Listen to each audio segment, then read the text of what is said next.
Word Wranglers. I'm Allie. I'm an editor and book coach, and I am here to help you love your voice and your story.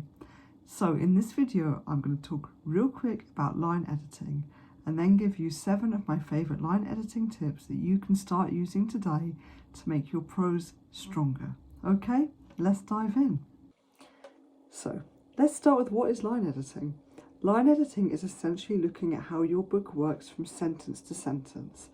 It's how have you expressed yourself? What words have you chosen? Are you getting your point across? Are you connecting with the reader in the way that you hope to connect? And sometimes when clients come to me for a line edit, if they haven't worked with a line editor before, they can actually be quite surprised at the sheer amount of comments I leave. And the reason for this is because there is so much you can do on a sentence level to really strengthen your prose and make the impression you want to make. And it's absolutely worth diving really deep at this stage and being very meticulous, because the stronger you make your prose, the more unforgettable it is, the more your readers can't wait to read on, and the more excited they'll be to share your book with others and get the next one. So here are 7 of my favourite line editing tips for you to try. So my first line editing tip is getting rid of filler words. Now there are tons of filler words. A quick Google should bring you up some great lists you can work with, but I'm just going to pick 2 that I see a lot. One is just. She just walked down the road. She just got up from the chair. She walked down the road. She got out of the chair. Just hasn't added anything to your sentence, and it slowed the pace down. Another one I see a lot is only. It was only 10 o'clock. It was only an hour to go. No, it was 10 o'clock, it was an hour to go.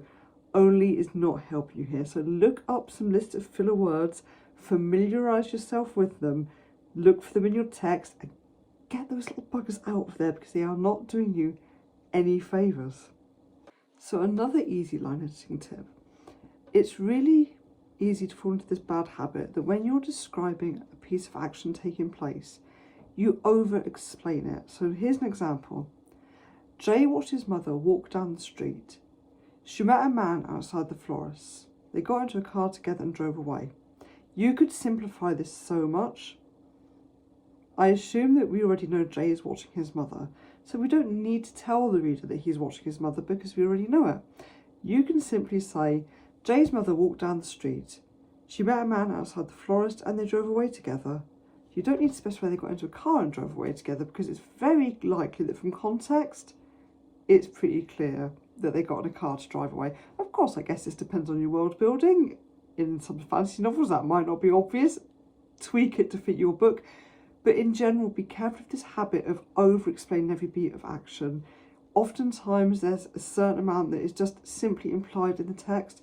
You don't need to specify it as well, because again, it just slows your text down and you run the risk of boring your reader, which of course nobody wants, least of all you and the reader. So my next line editing tip is look for places where you've used 2 words when one stronger word would have been much better.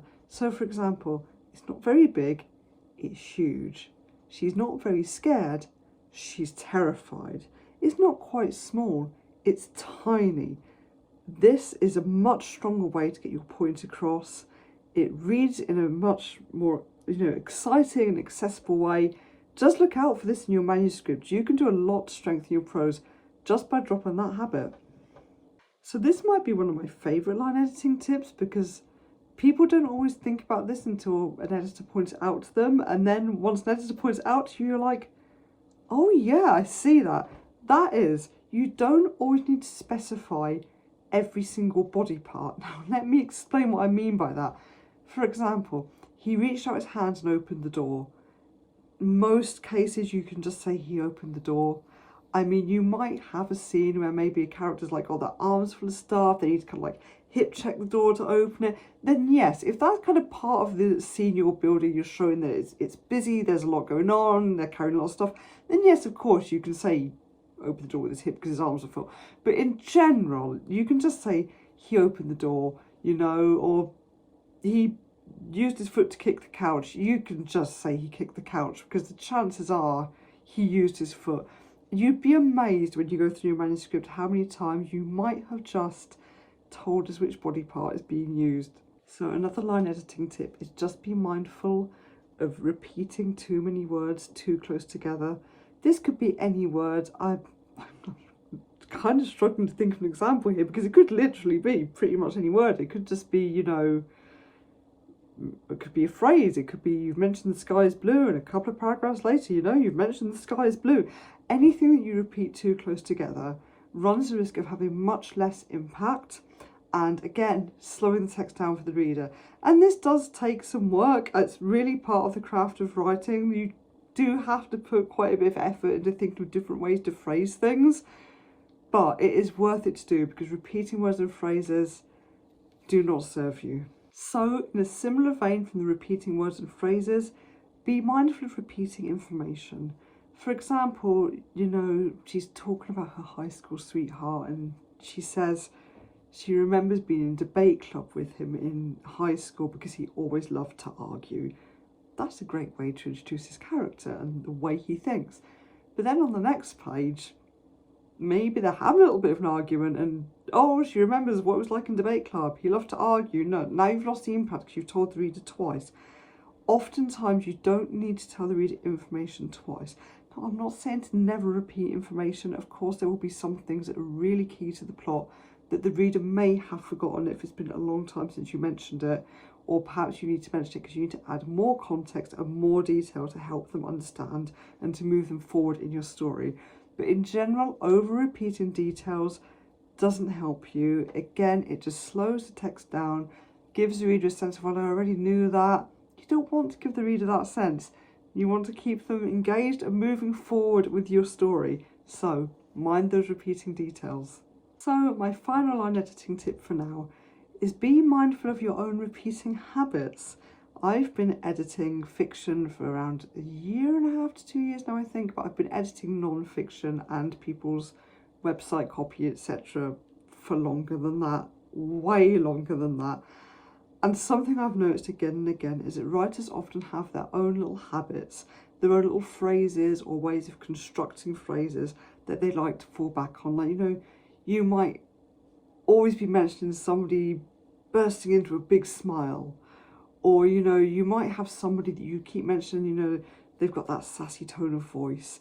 Whatever it is, be mindful of these habits that you tend to slip into and lean on.